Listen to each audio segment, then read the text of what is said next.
Welcome back to the State of FinTech. I'm your host, Mary York, and today we're diving into our favorite topic, money. Specifically, getting money to move at the speed of life. What do I mean by that? The pace of life has been accelerating for years now. Not in some dramatic, obvious way, it just gradually happened. One small convenience at a time. And now we live in a world where instant is the expectation. You can ask a complete stranger to drive you to the airport with a few clicks and a mobile app. You order something on Amazon at noon on a Sunday, and it's sitting on your doorstep by dinner time. This kind of magic is happening all around us. Instant, seamless, available 24/7. But then there's money. We're still writing checks, we're paying bills, and never quite sure if the payment is included in the balance we see in the mobile app because it may take days for the money to move. We live in a world where you can order food, stream movies, and book flights at any hour of the day. Why does moving money, something that's literally just updating numbers in a database, still feel like we're living in 1985? As most bankers know, the technology financial institutions use to manage your money, to track balances, authorize transactions, and make sure everything adds up was built decades ago. Back when banking meant walking into a branch between 9 and 5. Back when nobody expected money to move on a weekend. But now, people want instant. They want their balance updated the second a transaction happens. They want to send money at midnight on Saturday. And they definitely don't want to hear, sorry, our systems are down for maintenance. So here's the challenge banks are facing. How do you give customers this 24/7 instant experience when your entire technology backbone was built for a completely different era? There has to be a better way than just completely replacing those old systems. And that's exactly what we're here to talk about today. Today's guest is Sarah Hoisington, GM of Matera North America. Let's dive in. Let's first start by talking about Matera itself. What exactly does Matera do, and what are you seeing from banks when it comes to this need for speed and money movement? Thanks, Mary. It's great to be here today. Before we dive into Matera, I did want to pick up on what you said about speeds.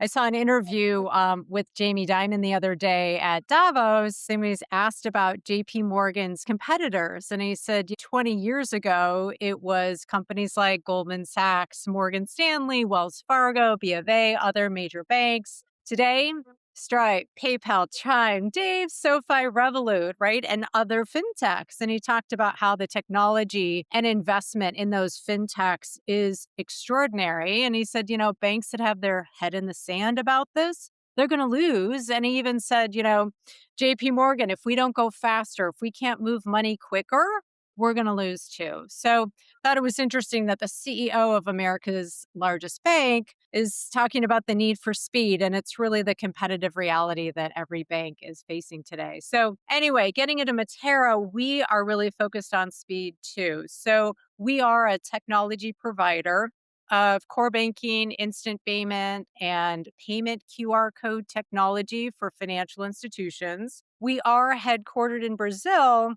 which is an important part of why we learned a while ago about the need for supporting real-time money movement 24/7. So core banking is the foundation of our business in Brazil. We've spent over 3 decades honing our expertise. So in Brazil, we're kind of like FIS, Fiserv, Jack Henry. To be clear, though, we do not offer a full core banking solution in North America, and I'll get to that in a minute. But in Brazil, we're also the largest third-party provider of Pix instant payment solutions. So Pix is the instant payment scheme, just like FedNow RTP here in the US. The difference is that when Pix launched in November of 2020, it took off. Within 12 months, there was 3 billion Pix instant payments a month happening in Brazil. Today, there's almost 8 billion Pix transactions happening a month, way more than credit and debit combined. So we've got every Brazilian consumer business using Pix for everything. They pay each other, they pay bills, they pay at the grocery store via Pix, you name it. That's the way they're paying. So with Brazilian consumers and businesses depending on instant payments 24/7, we, Matera, had to figure out how to update our core banking solution to keep up. And honestly, we didn't have time to retool it, build a new one, and swap out the old one. So the best approach for us was to create software external to our core that's installed in the cloud and leverages modern tech like Kafka events and APIs so that we could respond in milliseconds to these instant payment requests. So, the solution for us to enable 24/7 real time money movement was to extract that authorization module from the core, rebuild it with modern technology, and layer it on top of our core as a real time authorization engine. And so now our core can focus on what it does best, right? Record keeping, compliance, risk, managing products, et cetera. While our new modern software, we call it Digital Twin, handles transaction authorization and balance updates. And by creating Digital Twin, we effectively made our core real time. And we've since found that the problem we solve for our own core in Brazil is one that can help financial institutions outside of Brazil as well. So we've made this technology available in North America too. So there aren't a lot of companies who have lived through this transition to 24/7 banking, and you've had a front row seat to how instant money movement became a reality in Brazil. Can you help me understand why cores can't just be upgraded to handle real time? For instance, what are the fundamental technical barriers that you're seeing? Yeah, so core banking systems are good at a lot of things, right? So maintaining accounts, generating reports, calculating fees, among many other complicated things. But they're designed to process everything at the end of the day in batches, right? So collect all the day's transactions, crunch the numbers overnight, update the balances by the morning, rinse and repeat. When a bank customer wants to make an instant payment, when a bank's core system is down for batch processing, it's not something cores were built to do. Real time transaction authorization requests, right? Responding to those requests, you can only take a millisecond to do it. So supporting these kinds of transactions really requires cloud native modern technology. Okay.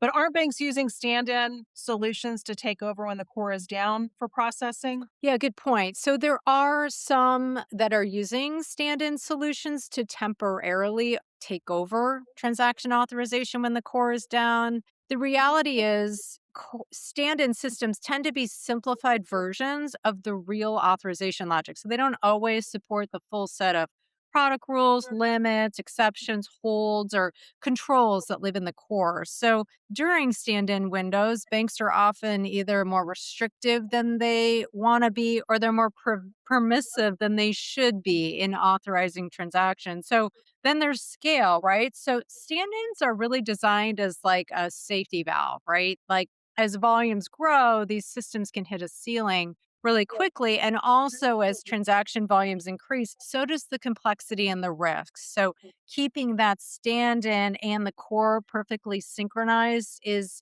tough. And as a financial services provider, banks look for ways to reduce risk. And stand ins were really the best option, like, say, a decade ago. But as technology has advanced, things like digital twin, that approach can bring additional securities. So, to sidestep the challenges of toggling between two systems, Digital Twin is designed as an always on authorization engine to enable bank customers to transact continuously without relying on the core's availability. So it's also constantly providing the most up to date balances for customers. I also hear banks talk about using a sidecar with their core. Would you consider digital twin to be kind of like a sidecar? Good question. We get that a lot. And actually, no. So, digital twin is definitely not a sidecar, which is kind of like a parallel core that can host new products or support new rails. The challenge with a sidecar is that a bank has to effectively manage two core platforms, and just doing managing one core is complex by itself. So, doubling that brings additional overhead. Digital twin is designed intentionally to be lightweight yet resilient so it can efficiently handle the critical task of transaction authorization. It's not intended to be a place to create new policies or products. It's simply enforcing the rules and policies that are maintained on the core. One other point to make is that stand ins and sidecars weren't designed to support digital assets. In fact, legacy core banking platforms aren't built to support digital assets. Yeah, stablecoin and cryptocurrency and its functionality, every bank is exploring right now.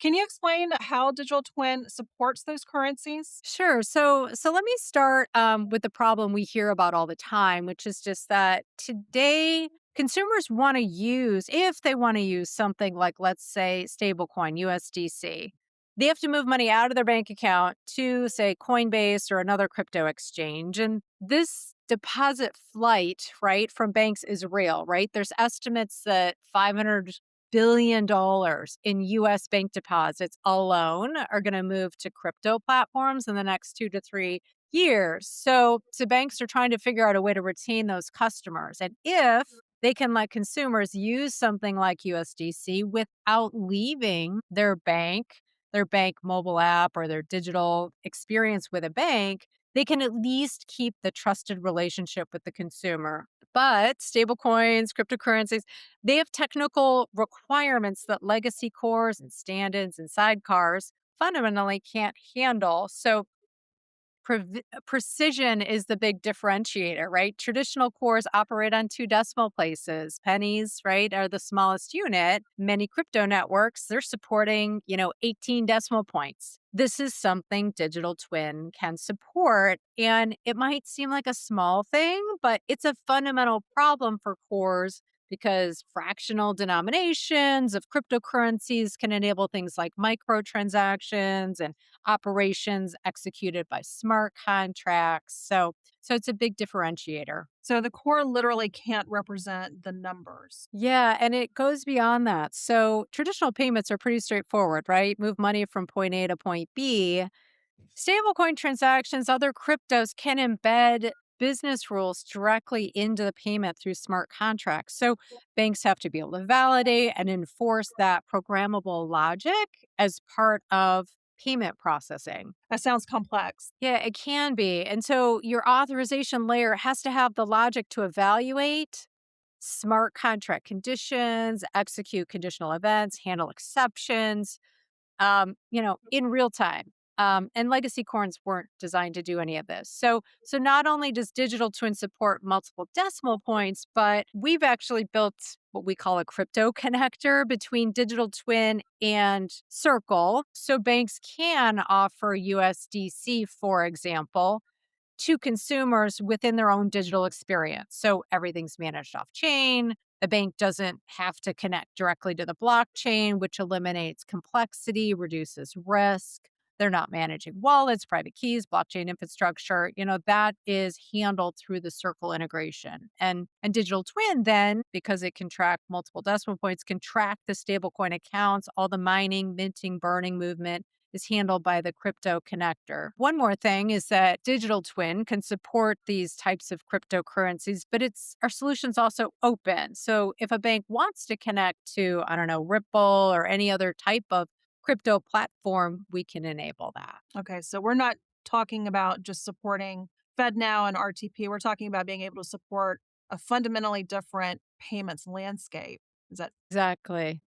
I think it's pretty widely agreed upon, right? The future is multiple real-time rails operating side by side. It's not just FedNow, RTP, but it's stablecoin, it's crypto. And banks need the infrastructure that handles all of them, right? 24/7 without waiting for the core to be available. The good news is that banks don't have to rip and replace their cores to compete, right? The core should keep doing what it does really well. Statements, reports, fees, interest calculations, all the complex accounting and regulatory and compliance. That's the backbone of banking. But for real time authorization, right, instant payments, crypto, stablecoin, that's where modern technology like digital twin comes in, right? It sits on top of the core, handles transaction authorizations, and lets bank offer experiences like using USDC directly from their mobile app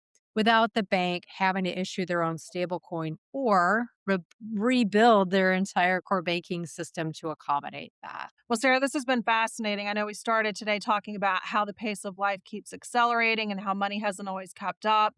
What I'm taking away from this is that banks don't actually need to choose between stability and speed, and they don't need to rip and replace the systems they rely on, but they do need a way to operate in real time because customers are already there, and that's where the expectation is going. Yeah, that's right. I mean, life isn't slowing down, right? Customers expect their money to be there when they need it, nights, weekends, holidays. There is technology like digital twin that's about giving banks a way to meet those expectations without walking away from everything they've already built and invested in. Yep, and that's the key point. Moving money at the speed of life isn't just about chasing trends or copying fintechs. It's about staying relevant in a world where instant is no longer special. It's just expected. Well, Sarah, thank you so much for joining us. This was a great conversation and a lot of good information here. Thanks a lot, Mary. Appreciate you having me here today.